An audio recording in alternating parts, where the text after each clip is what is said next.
किसमें पूछ लो तो फिर डाउट दूर करो। चलिए टाइप्स ऑफ सोल्ट। एक सोल्ट कब बनता है? बैठ जाओ। एक सोल्ट कब बनता है? जब एसिड की बेस से रिएक्शन कराई जाती है। अब एसिड कितने टाइप के होते हैं? स्ट्रॉन्ग और वीक। और बेस कितने टाइप के होते हैं? स्ट्रॉन्ग और वीक। तो इसका मतलब यहाँ पर कितने कॉम्बिनेशन बनेंगे सोल्ट के? 4, है ना। तो टाइप ऑफ सोल्ट, तो अगर हम यहाँ पर देखें तो एक टग ऑफ वार है ना। ये आपका फ्लैग है, यहाँ पर आपका एसिड लगा हुआ है, यहाँ पर आपका बेस लगा हुआ है, ठीक है। यहाँ पर एसिड और बेस क्या क्या आप लगा रहे हैं, स्ट्रॉन्ग हैं, वीक हैं, उसके बेस पर 4 टाइप के सोल्ट बनेंगे, है ना। तो पहला टाइप देखिए यहाँ पर, फर्स्ट देखिए salt of strong acid plus strong base. Salt of strong acid and strong base. अगर आप स्ट्रॉन्ग एसिड और स्ट्रॉन्ग बेस का सोल्ट मिलाते हो, ये भी उतना ही स्ट्रॉन्ग है, ये भी उतना स्ट्रॉन्ग है ना। तो ये जो बीच वाला पॉइंट है, जो झंडा है, ये अभी न्यूट्रल पॉइंट पे है ना। जो भी पार्टी स्ट्रॉन्ग रहेगी इस झंडे को अपनी साइड में ले जाएगी, मतलब बनने वाला साल्ट उसी नेचर का हो जाएगा। अगर सोल्ट स्ट्रॉन्ग है, स्ट्रॉन्ग बेस से बन रहा है, तो ये फ्लैग कहाँ पर रहेगा? बीच में ही रहेगा। तो बनने वाला सोल्ट आपका क्या होगा? न्यूट्रल होगा। तो एग्जांपल में यहाँ पर देखिए, कोई स्ट्रॉन्ग है, जैसे कि यहाँ पर NaCl किससे मिलके बना है? HCl और NaOH से, है ना। जैसे कि आपका Na2SO4 किससे मिलके बना है? NaOH और H2SO4 से, है ना। जैसे कि आपका KBr किससे मिलके बना है? KOH और HBr से। जैसे कि आपका यहाँ पर Ki KOH और HI से मिलके बना है ना। जैसे आपका K2SO4 KOH और H2SO4 से मिलके बना है, एटसेट्रा। तो इस टाइप के सोल्ट जो स्ट्रॉन्ग एसिड और स्ट्रॉन्ग बेस से मिलके बनते हैं, वे नेचर में न्यूट्रल रहेंगे। दैट मीन्स आपने पानी लिया 1 लीटर, उसमें आपने इनमें से कोई भी सोल्ट डाला, तो पानी का pH 7 का 7 ही रहने वाला है, ना तो वो पानी एसिडिक बनेगा ना वो बेसिक बनेगा। नेक्स्ट टाइप का सोल्ट देखिए, salt of strong acid plus weak base. Strong acid plus weak base. अगर ये वाली पार्टी स्ट्रॉन्ग है, ये वाली पार्टी वीक है, तो ये फ्लैग किसकी तरफ चला जाएगा? एसिड की तरफ चला जाएगा। तो जो बनने वाला सोल्ट है वो कैसी नेचर का रहेगा? एसिडिक नेचर का रहेगा, है ना। यहाँ पे भी लिख देते हैं न्यूट्रल सोल्ट। न्यूट्रल सोल्ट आपके बनेंगे, यहाँ पर आपके सोल्ट बनेंगे एसिडिक सोल्ट। जैसे कि यहाँ पर देखिए, कोई स्ट्रॉन्ग एसिड और वीक बेस। जैसे स्ट्रॉन्ग एसिड आपका कोई भी HCl H2SO4, वीक बेस क्या होते हैं? वीक बेस जैसे कि NH4OH हम ले लेते हैं, है ना। तो यहाँ पर देखिए NH4Cl, है ना, NH4 twice SO4, ठीक है, CH3 NH3 plus Cl minus etcetera. इस टाइप के जो भी सोल्ट हैं वे सब के सब होंगे आपके एसिडिक सोल्ट। इनको आप पानी में डिजोल्व करोगे तो जो पानी है वो आपका एसिडिक हो जाएगा, pH 7 से कम हो जाएगी। थर्ड केस देखिए, थर्ड आपका है salt of weak acid plus strong base.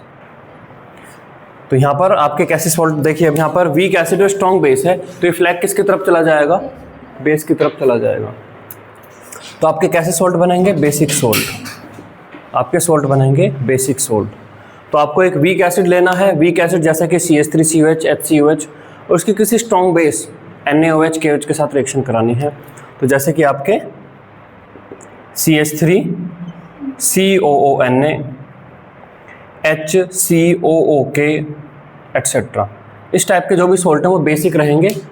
अगर आप पानी में इन सोल्ट को डालते हैं तो ये सॉल्यूशन को बेसिक बना देंगे, ठीक है। नेक्स्ट बचा हुआ fourth case, salt of weak acid plus आपका वीक बेस। वीक एसिड और वीक बेस, अगर यहाँ पर ये भी वीक है, ये भी वीक है, दैट मीन्स वीक का मतलब यहाँ पर बड़े बड़े लोगों की बजाय बच्चे लगा दूं मैं यहाँ पे, छोटे बच्चे टग ऑफ वार खेल रहे हैं, तो यहाँ पर क्या होगा, फ्लैग किधर जाएगा, फ्लैग किधर भी जा सकता है, क्योंकि वीक की कोई वो लिमिट नहीं, कितना वीक है ना।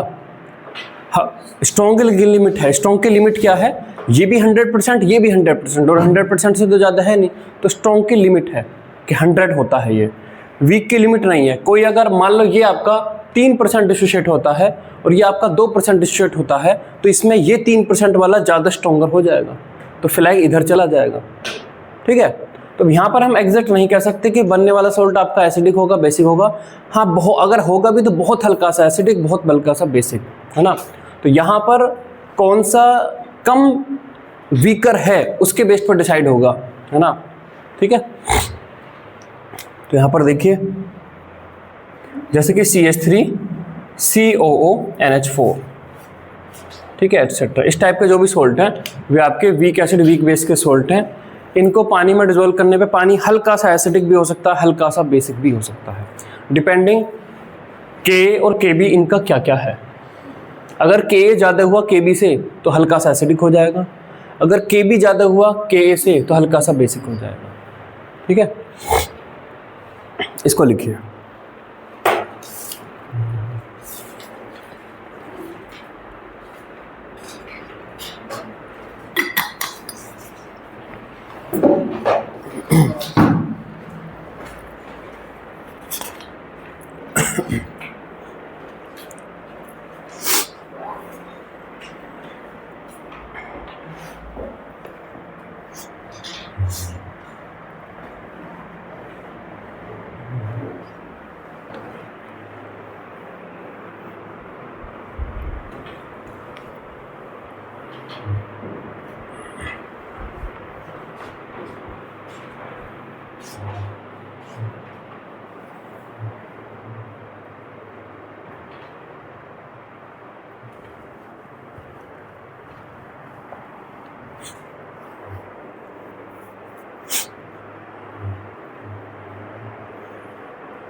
हो गया।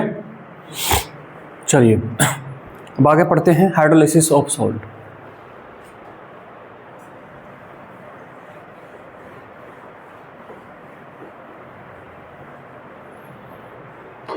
Hydrolysis of salt.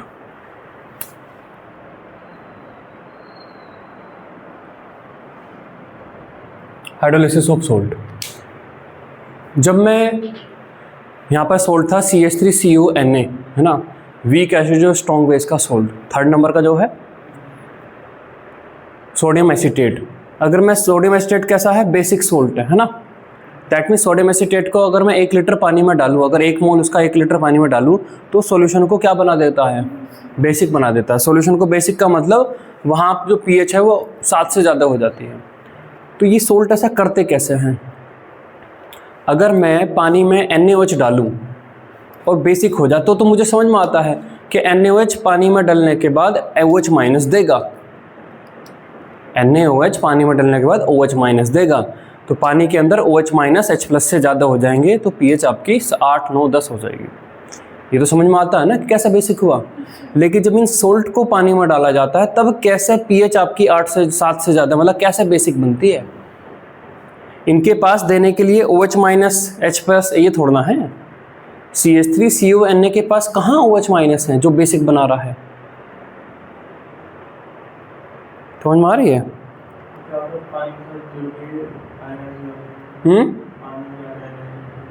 हाँ तो बताओ कैसे आयनाइज होएगा। CH3CuNa पानी में जाकर आयनाइज होने पे क्या बनाएगा,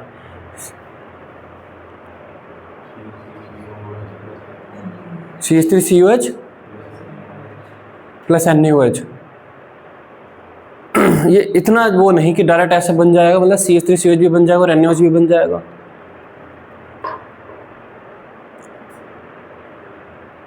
पानी में हम डायरेक्ट NaOH कैसे बना देंगे, चलिए देखिए इसको समझते हैं, है ना। तो ये जो सोल्ट है जब पानी में इनको डाला जाता है तो ये किस तरीके से सॉल्यूशन को या जो पानी है पानी को एसिडिक या बेसिक बनाते हैं, इसको बोला जाता है हाइड्रोलाइसिस ऑफ सॉल्ट। तो इसकी पहले डेफिनेशन लिखिए 2 लाइन की, फिर हम समझेंगे इसको। The phenomena of interaction of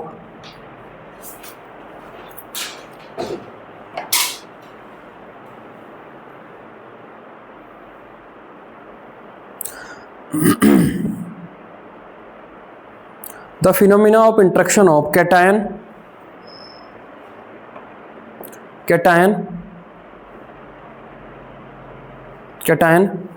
with OH minus ion, cation with OH minus ion। कौन से OH माइनस आयन, पानी के पास खुद कुछ कम परसेंट में हम देखें तो H प्लस और OH माइनस होते हैं।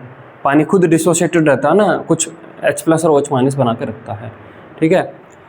With OH minus ion and anions with H plus ion and anions with H plus ions in an aqueous salt solution,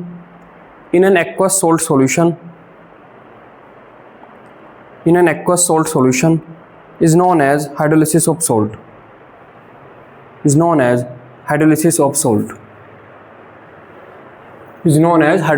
salt, hydrolysis of salt.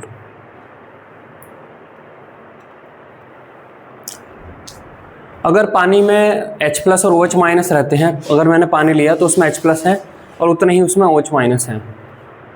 अगर मैं किसी तरीके से पानी से H प्लस निकाल लूँ जो थे उसके पास 10⁻⁷ मोलर ये थे, 10⁻⁷ मोलर ये था, किस तरीके से मैं H प्लस निकाल लूँ तो सॉल्यूशन में एक्सेस में आपको OH माइनस दिखेंगे, तो सॉल्यूशन क्या हो जाएगा, बेसिक हो जाएगा। और अगर OH माइनस निकाल लूँ तो सॉल्यूशन एसिडिक हो जाएगा, है ना। तो एक्चुअल में होता तो यही है कि जो सोल्ट हैं ये H प्लस और OH माइनस को कैप्चर कर लेते हैं, लेकिन इसे दिखाने का तरीका इस तरीके से है।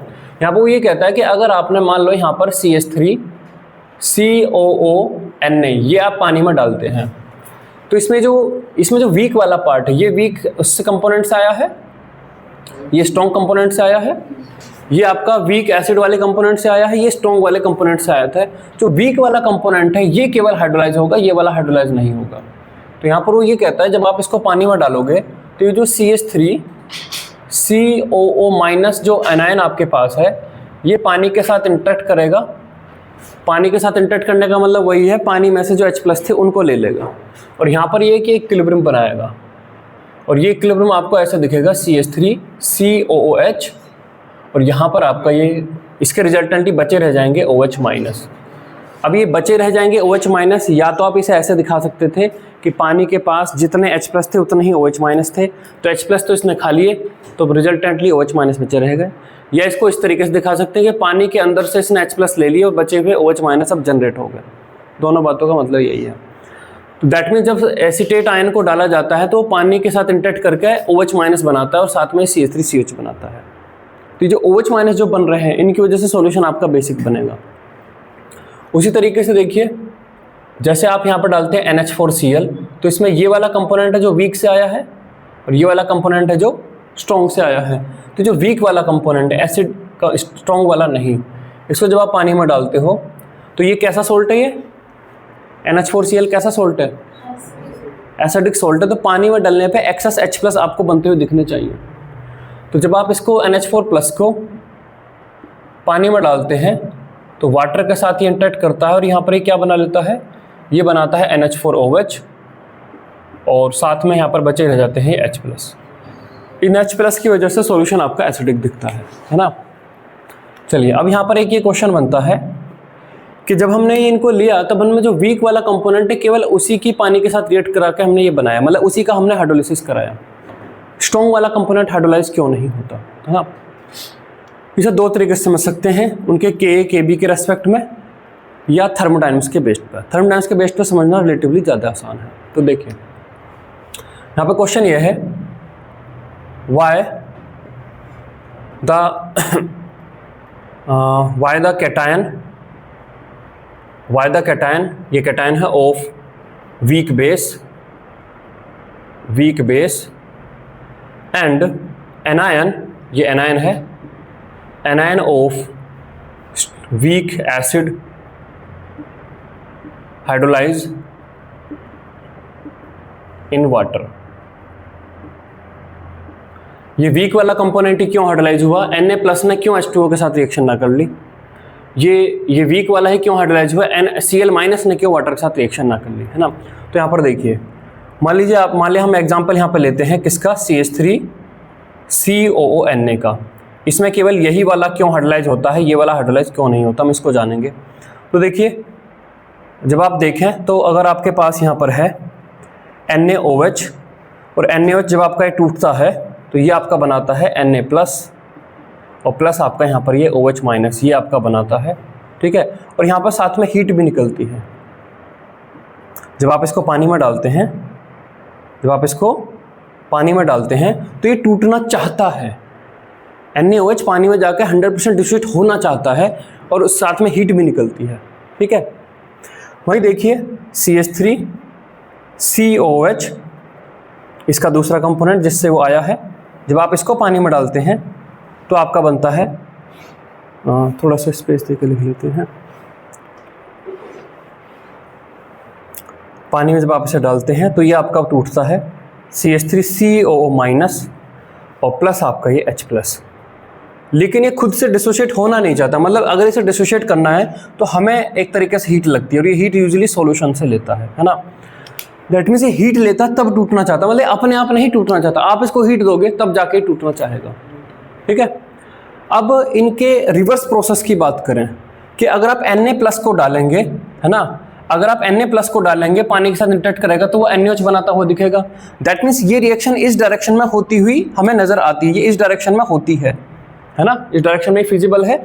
लेकिन अगर आप इसको उल्टा कराना चाहेंगे तो थर्मोडायनामिकली ये नहीं होना चाहिए। थर्मोडायनामिकली Na+ पानी के साथ इंटरेक्ट करके NaOH बनाता हुआ आपको नहीं दिखेगा क्योंकि थर्मोडायनामिक्स को सपोर्ट नहीं कर रहा। वहीं इस रिएक्शन में देखिए, ये रिएक्शन आगे की साइड में नहीं जाना चाहती, लेकिन अगर आप CH3CO- को वापस किसी तरीके से CH3COH बनाए तो ये पीछे की डायरेक्शन में आना चाहेगी क्योंकि थर्मोडायनामिक्स को सपोर्ट कर रही है। CH3CO- अगर CH3COH बनता तो हीट यहाँ से निकलती है, तो ये पीछे की डायरेक्शन में आना चाहेगा, है ना। तो इसीलिए यहाँ पर क्या है कि जब भी हम ये देते हैं इस तरीके से, जो वीक वाला कंपोनेंट है, वीक वाला कंपोनेंट इस फेज में आना चाहता है क्योंकि इस फेज में आना थर्मोडायनामिकली उसके लिए ज़्यादा सपोर्टिव है। वहीं यहाँ पर वीक वाला इसमें आना चाहता है क्योंकि इस डायरेक्शन में आना सपोर्टिव है, वहीं स्ट्रॉन्ग वाला कंपोनेंट इस डायरेक्शन में नहीं आना चाहता, मतलब Na+ पानी के साथ इंटरेक्ट करके NH नहीं बनाना चाहेगा। आप यहाँ से देखिए, अगर आप Na+ को पानी के साथ रिएक्ट करा के NH बनाना चाहेंगे तो आपकी तरफ से हीट लगेगी, दैट मीन्स थर्मोडायनेमिकली ये रिएक्शन फिजिबल नहीं है, ये वाली रिएक्शन फिजिबल है। तो जब भी आप सोल्ट लेते हैं तो उसका जो वीक वाला कंपोनेंट है केवल वही हाइड्रोलिसिस दिखाता है, स्ट्रॉन्ग वाला हाइड्रोलिसिस नहीं दिखाता। ठीक है, यहाँ तक लिखिए।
चलिए अब डेरिवेशन पे चलते हैं, कैसे ये फॉर्मूला ड्राइव होता है। आप कोई वीक 1 लीटर पानी में अगर आप सोडियम एसीटेट का 1 मोल डालोगे तो कितनी पीएच आएगी, इस पीएच के लिए फॉर्मूला हम सेटअप करेंगे, है ना।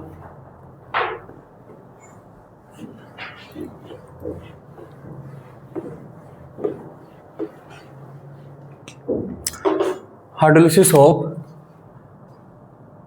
Weak acid plus strong base salt, जैसे कि CH3 COONA। इसका जब पानी में डालेंगे तो कितनी कंसंट्रेशन पर कितनी पीएच आएगी उसके लिए। तो पहले यहाँ पे देखिए CH3 COOH, ये जब टूटता है तो ये बनाता है CH3 COO minus plus Na plus H plus.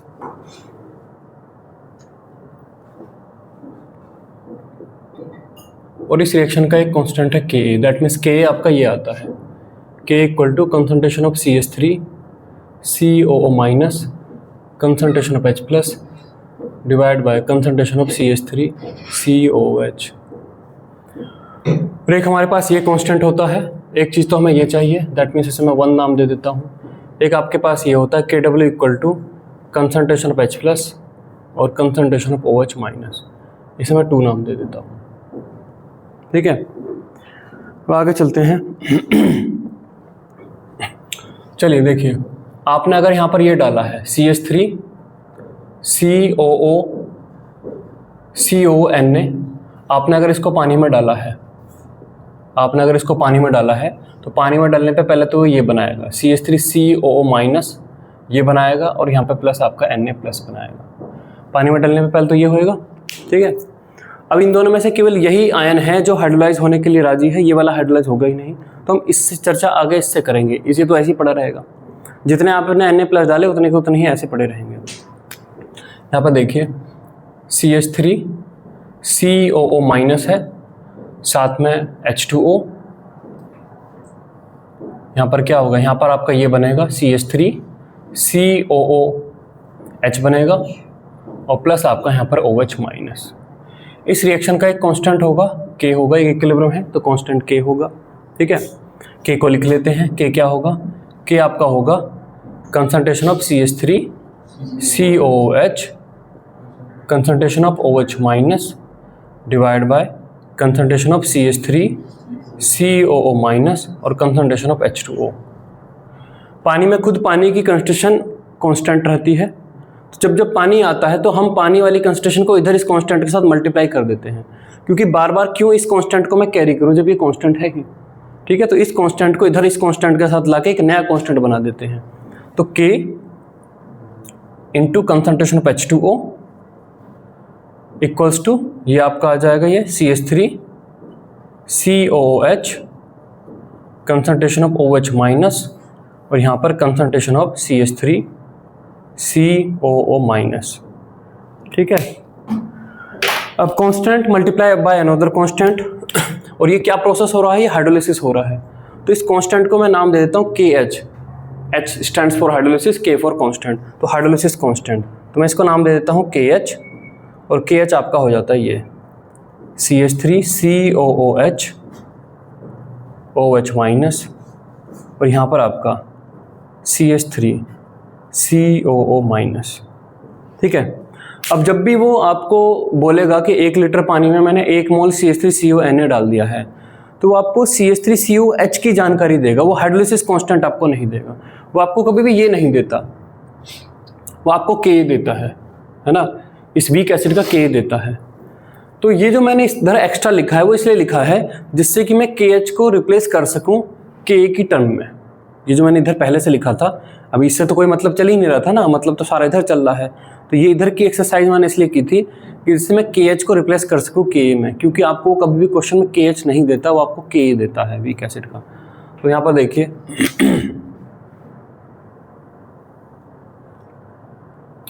क्या आप कुछ रिलेशन ढूंढ पा रहे हैं KH KW और K में?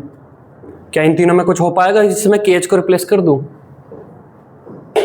ये जो KH बनाया है KH है, और राइट साइड में लिखा है KA और KW, तो क्या मैं इनको रिप्लेस कर सकता हूं किसी तरीके से?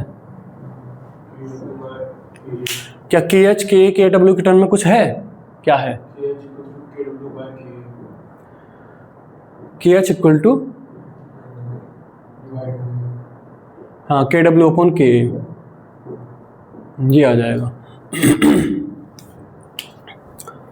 KW अपॉन KA, हाँ ये आ जाएगा। तो यहाँ पर आप देखिए, इसे मैं नाम दे देता हूँ 3/1 2 and 3। तो यहाँ पर अगर आप करो ये KW अपॉन K बाय 2, यहाँ पे रोमन में लिखे हैं,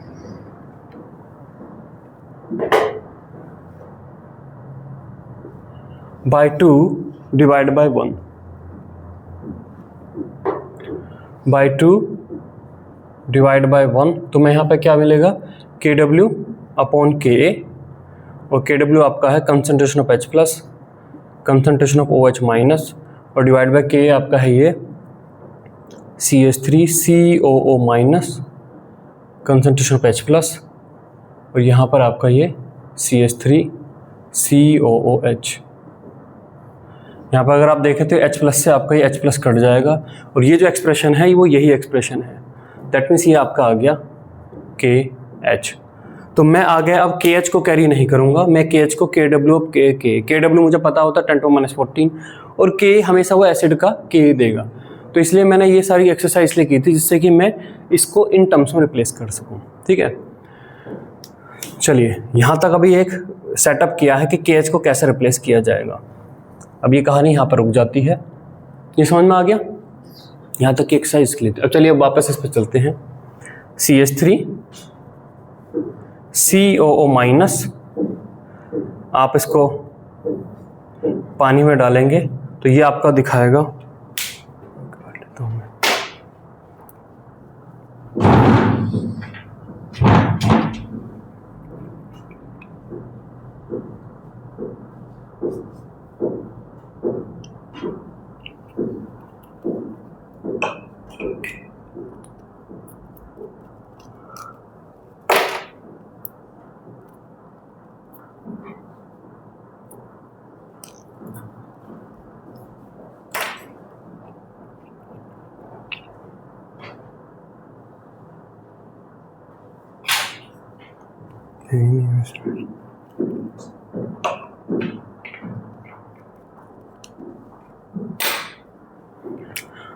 CH3COOH और प्लस आपका ये OH माइनस और यहाँ पर इसका हर कांस्टेंट होता था KH हम लिखते थे, है ना, इन तीनों कंसंट्रेशन में KH और KH आपका है होगा KW/KA।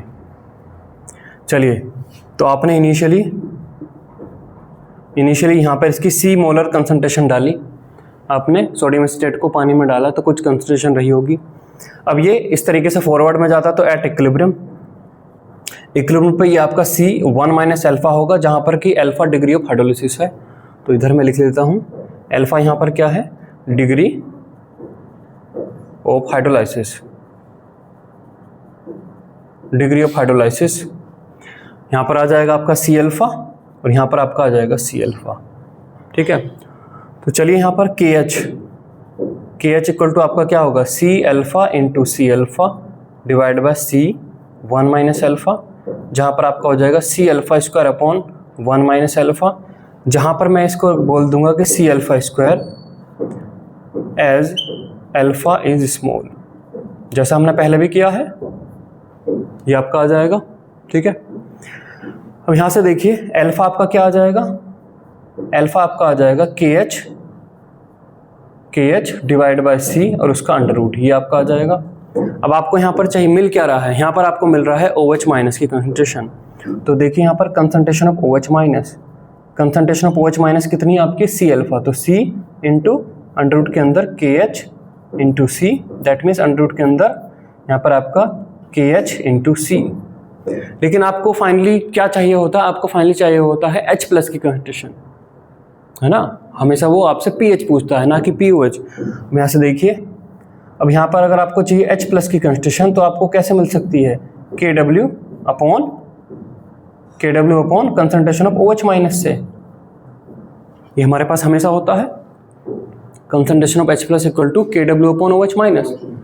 तो ये जो OH माइनस आई है इसे यहाँ पर डिवाइड करो तो कितना आपका आ जाएगा, ये KW अपॉन अंडर रूट के अंदर आपका ये KH इंटू C।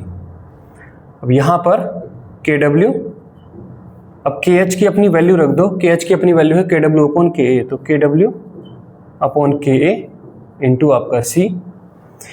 अब देखिए यहाँ पर क्या बन जाएगा, ये टर्म आपकी ये पूरे का अंडर रूट लूँगा तो ये KW का स्क्वायर बन जाएगा,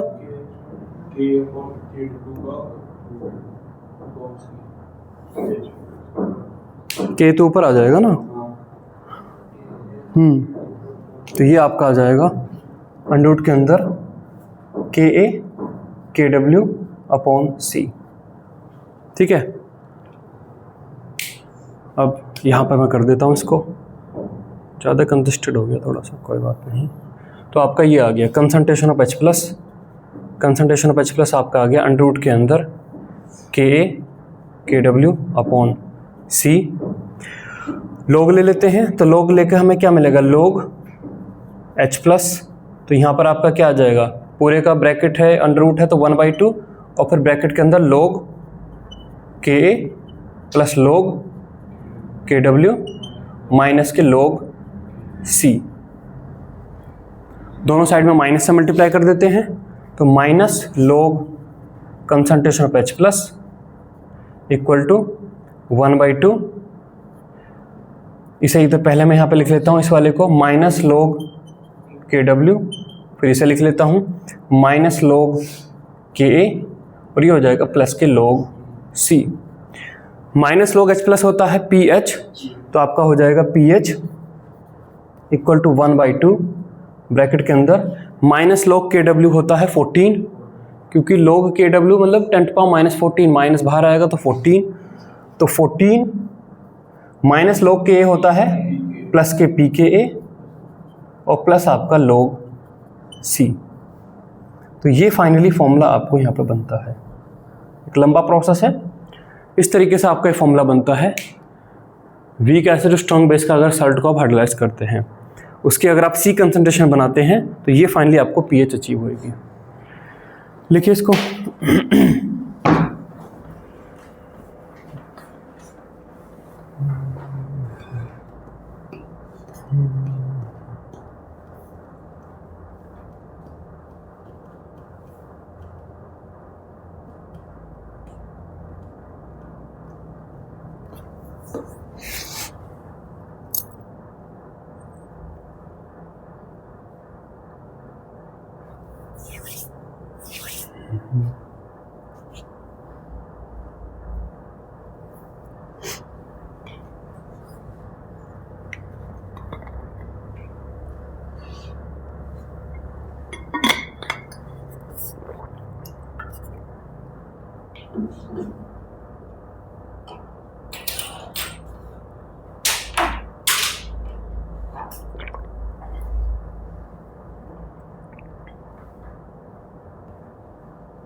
हो गया?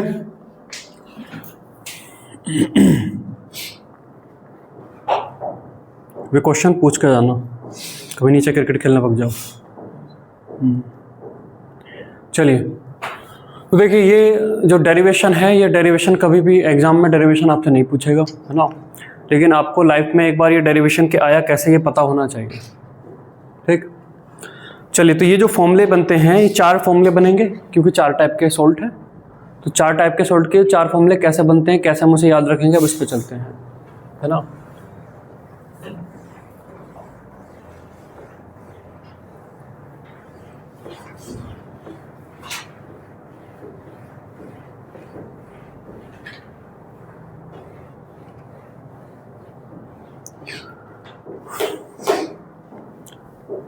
चलिए तो आपके 4 टाइप के सॉल्ट हैं। पहला है आपका pH of salt of strong acid plus strong base. Strong acid strong base का सॉल्ट जैसे कि NaCl, है ना, एक एक एग्जाम्पल लिख लेते हैं। सेकंड आपका क्या है, pH of salt of weak acid और प्लस स्ट्रॉन्ग बेस जैसे कि CH3 COO बोलते चलिए भाई, हाँ। नेक्स्ट आपका है pH of salt of strong acid कर लेते हैं प्लस के वीक बेस जैसे कि आपका हो जाएगा NH4Cl हो जाएगा।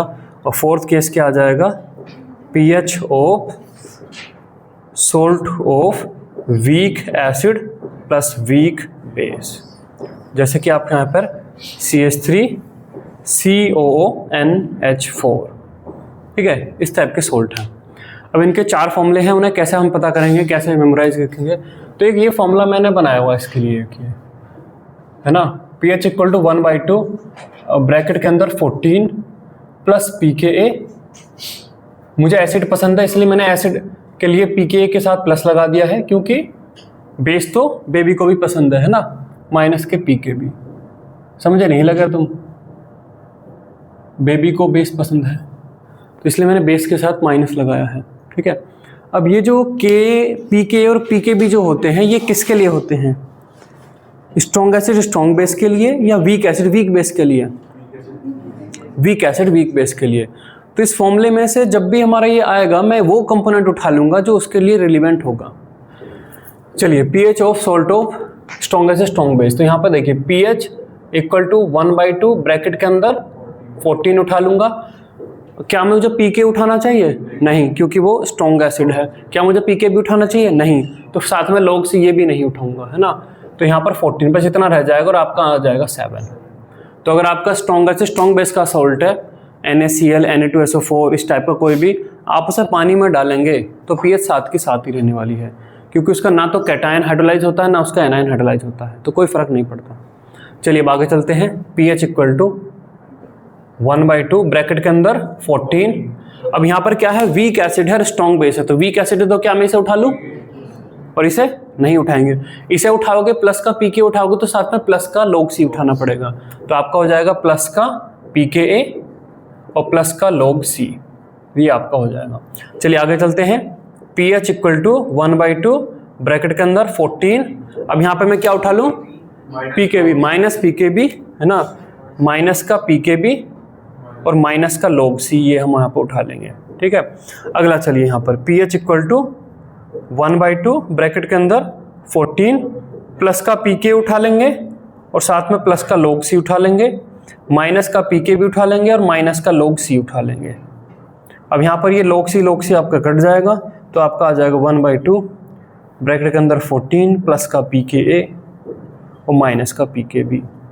तो ये 4 फॉर्मूले इस तरीके से बनते हैं। 4 में ये वाला आपको पता ही होना चाहिए, 7 ही आएगी। ये 3 फॉर्मूले आपके बनते हैं, ये आपको मेमोराइज रहने चाहिए, है ना। बाकी जो डेरिवेशन है वो आपको एक बार पता होना चाहिए कि कैसे आता है। डेरिवेशन वो आपसे एग्जाम में नहीं पूछेगा, ठीक है। तो ये फॉर्मूले हैं जो आपको पता रहने चाहिए, इन्हीं पे बेस्ड आपसे क्वेश्चन होगा।